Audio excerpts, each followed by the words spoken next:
ጎን ስራሕኻ ጎን ጻዕርኻ ጎን ድኻምካ ጎን እቲ ትጎዮ ዘለኻ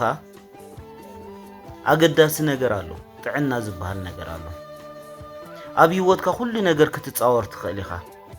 ጥልመት ክትጻወር ትኽእል ኢኻ ስብራት ልቢ ክትጻወር ትኽእል ኢኻ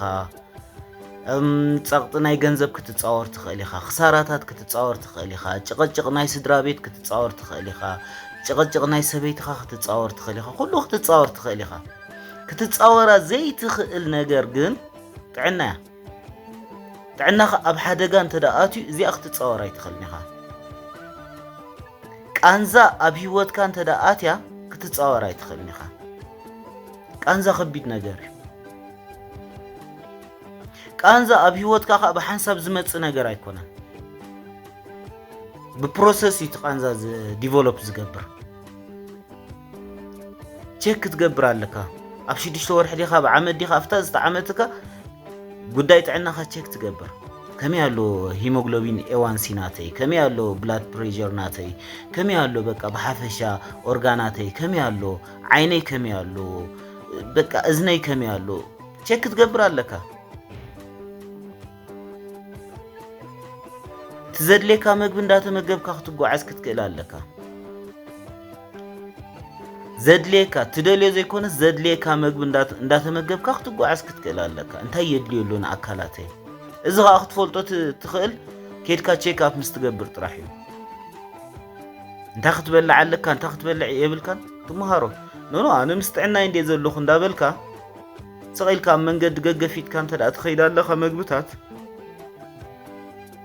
ጽባሕ ንጎ ቃንዛ ሒዝልካ እዩ ዝመጽእ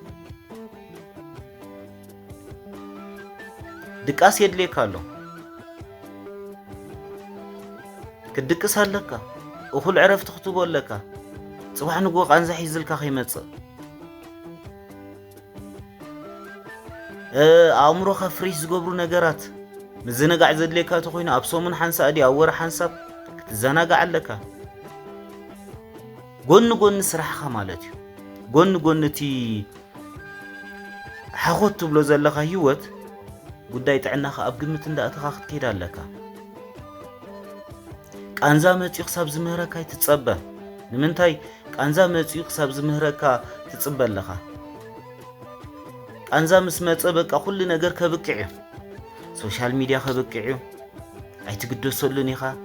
ስድራ ቤትካ ዝጨቃጨቁኻ ተኾይኖም ቃንዛ ተለካ ኣይትምልሰሎምን ኢኻ ሕማምካ ጥራሕኻ ትገብር ጥልመታት ስብራት ልቢ ገለመለ ሓደ ስብራት ልቢ ዘለዎ ሰብ ቃንዛ እንተደኣ ኣለዎ ብሕማም ከመይ ገይሩ ስብራት ልቢ ክግደሰሉ ይኽእል ኩሎም እቶም ትግደሰሎም ነገራት ከውቅዕዮም ቃንዛ ብህይወትካ ምስ መጸ ካልኻ እቲ ዝኸፍአ ነገር ዝኣከብካዮ ገንዘብ ኣብ ቃንዛን ኣብ ድኻምን ኮይንካ ከተስተማቕሮ ይትኽእልን ኢኻ ንበልካ ብወዲ 15 ዓመታት ሒዝካ ክሳብ 45 ዓመት ለፊዕኻ ደኺምካ ክትከውን ትኽእል ኢኻ ገንዘብ ኣኪብካ ክትከውን ትኽእል ኢኻ ግን ምስ ቃንዛኻ ከመይ ጌርካ ከተስተማቕሮ ትኽእል ኩሊተይ ልበይ እንዳበልካስ ከመይ ጌርካ ከተስተማቕሮ ትኽእል ልፍዓትካ ከንቱ ከይከውን